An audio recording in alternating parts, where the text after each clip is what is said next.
शोभा, या प्रतापगडाच्या अंबरठ्यावर माजलेल्या अफजल नामक हिरण्यकश्यपूचा तुम्ही नरसिंह बनून वध करा आणि मग आपण नव्यानं तुळजापुरात आई जगदंबेची प्राणप्रतिष्ठा करू.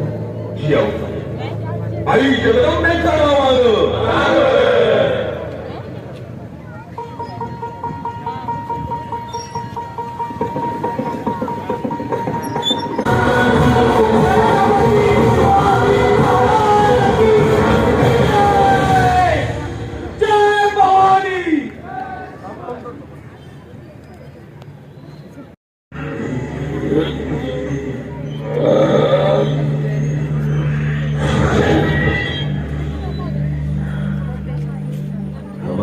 जासूस खबर लाए हैं कि शिवा सावनी के प्रतापगढ़ पे छुपा है. अब हम वहीं जाएंगे और शिवा के आने का रास्ता रोक देंगे. चलो भाई. अरे तुळजापूरला धडक मारली,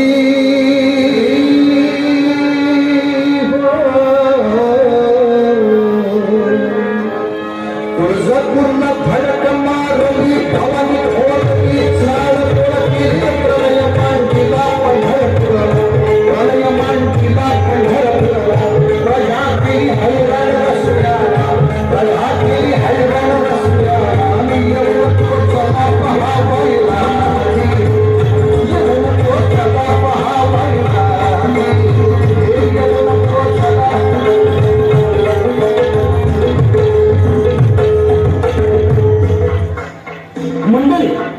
मंडळी खानाला वाईला पोहोचताच महाराजांना भेटीसाठी पत्र पाठवलं. अहो पत्र कुठलं, धमकीच म्हणा. पत्र येताच महाराजांनी आम्ही आपणास घाबरून आहोत, कृपया आपणच आम्हास भेटून दरबारी आदिलशहाकडे घेऊन जावे असे उत्तर दिले. हे उत्तर ऐकून खान भलताच खुश झाला आणि महाराजांच्या भेटीसाठी जावळीकडे निघाला.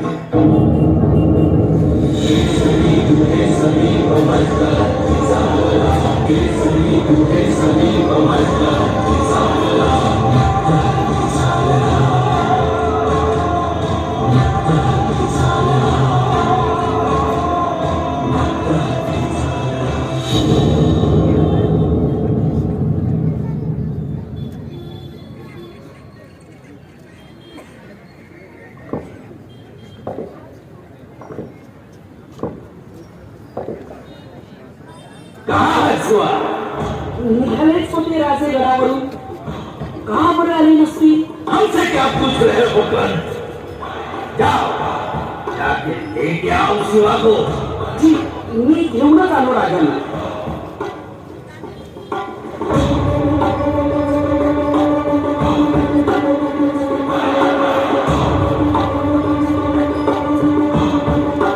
क्या हुआ?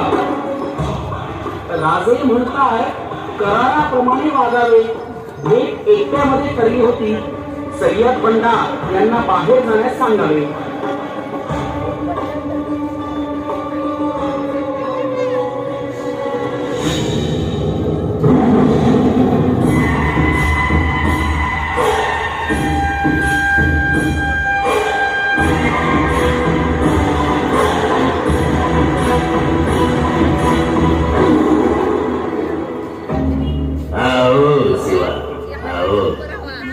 हम कब से तुम्हारी ही राह देख रहे थे.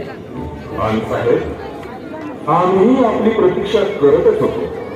शिवा, यह शामियाना तो तुमने इतनी बेहतरीन तरह से सजा रखा है कि आपण येणार म्हटल्यावर खासा सह्याद्रीचा पाहुणचार आपल्याला द्यावाच लागला, नाही का?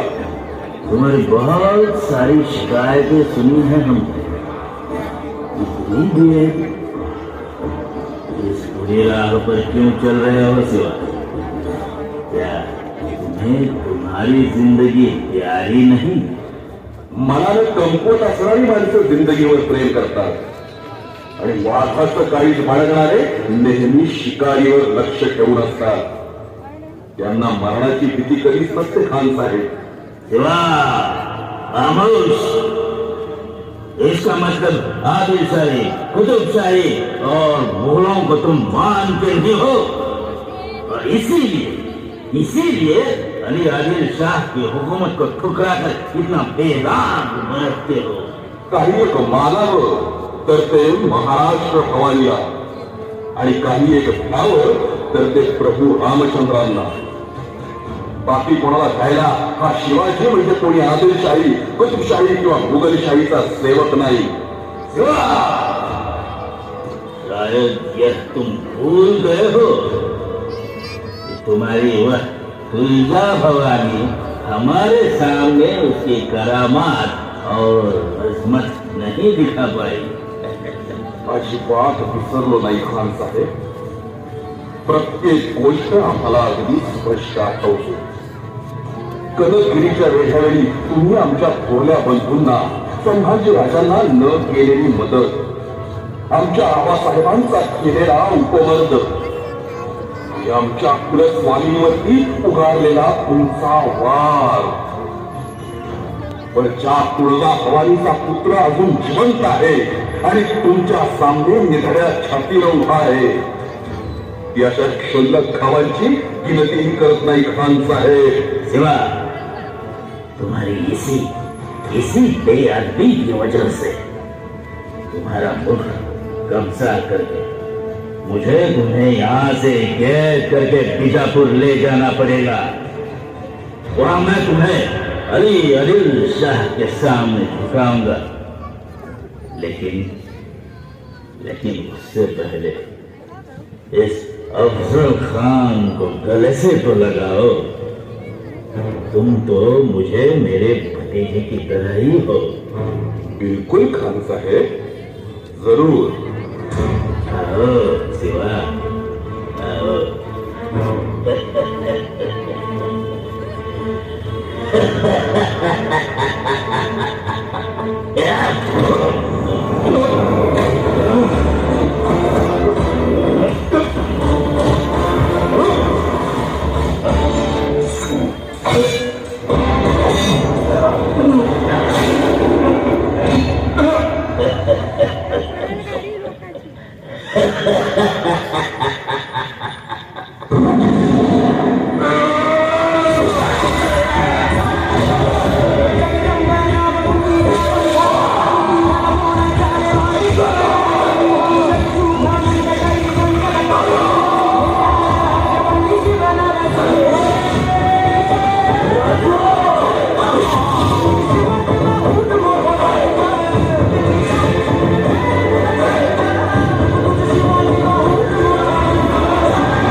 खानानं आई भवानीची विडंबना केली. गोडगरीब